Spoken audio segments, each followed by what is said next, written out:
નિવેદન છે કે ભારત સંસ્કૃતિના જે ધર્મક્ષેત્ર જ છે આડે જાય છે આ સાયલેન્ટ ઝોનમાં નાખવાનો ને આને નાખવાનો ને મોબાઈલ ના લઈ જવાનો આ કાર્યક્રમ જે આ લોકો કરે છે આ ભારતની સંસ્કૃતિ માટે આપણે હિન્દુ ધર્મ માટે બધાથી મોટી ઠોસ પહોંચે છે. આના ઠોસ જેવી તેવી નથી, મારી એકની નથી, આખા વિશ્વ ભારતની છે અને આખા વિશ્વ ભારતના આને પ્રત્યાઘાત થાય છે.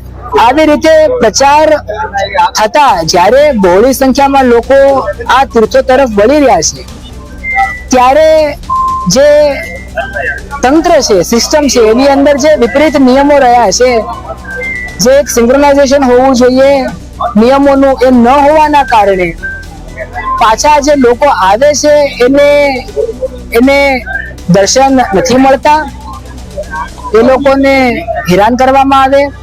એટલે સૌથી વિનંતી છે કે આ જે કાંઈ વિષય છે એ અમુક નિયમોના કારણે વિપરીતીકરણ ઊભું થાય છે, તો એના લીધે ભક્તોને અસુવિધા ન થાય અને અસંતોષ ન ફેલાય. ખાસ કરીને આવા શ્રાવણ જેવા પવિત્ર દિવસોમાં જ્યારે લાખોની સંખ્યામાં ભક્તો આવી રહ્યા છે.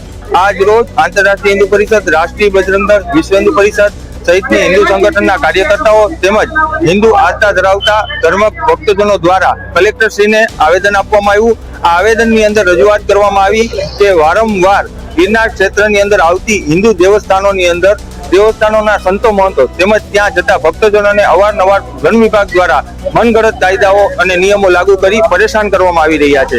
ક્યારેક 12 વર્ષથી નાના બાળકોના અંદર પ્રવેશબંધી કરી દે છે, તો ક્યારેક સાયલેન્સ ઝોન જાહેર કરી દે છે, ક્યારેક એક ધારા જવા જ નથી દેતા. જ્યારે આ સેટલમેન્ટની જે જગ્યાઓ આવેલ છે એમાં સ્પષ્ટ ઉલ્લેખ છે કે આ જગ્યામાં અબાધિત હકો સાથે હિન્દુ સમાજને આપેલા છે, તો ત્યાં કોઈ પણ ફોરેસ્ટ અધિકારી કનડગત કરી શકતા નથી. તો સમુખનું સરકારે એમાં સુવિધાઓ આપવી જોઈએ.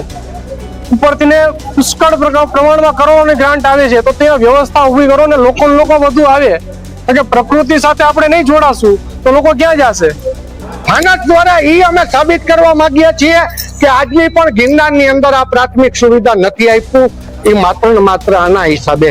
એટલે આજને દિવસે આ બધા કાર્યકર્તા આટમ પછી એક આંદોલન સમૂહ સાથે બેસી નક્કી કરીને બહુ મોટો કાર્યક્રમ કરશે એ આજે બધાએ જાહેરાત કરી છે. અને આવેદન પત્ર અત્યાર સુધી નરમાઈથી આવેદન પત્ર આપતા હતા, પરંતુ અમારા વિપુલભાઈ, અમારી ટીમ, અમારા બજરંગ દળ વાળા છે એવા વિપુલભાઈ, આ બધા એકો એક કાર્યકર્તાઓ આજે છેલ્લા શબ્દો થાકી ગયા. આટલા વર્ષમાં 30 વર્ષમાં આંદોલન નતા કર્યા, હવે ના છૂટકે અમારે 30 વર્ષ પછી આ આંદોલન કરવું પડશે. અમારી તમામ માહિતીથી અપડેટ રહેવા માટે જોડાયેલા રહો S9 ન્યૂઝ સાથે.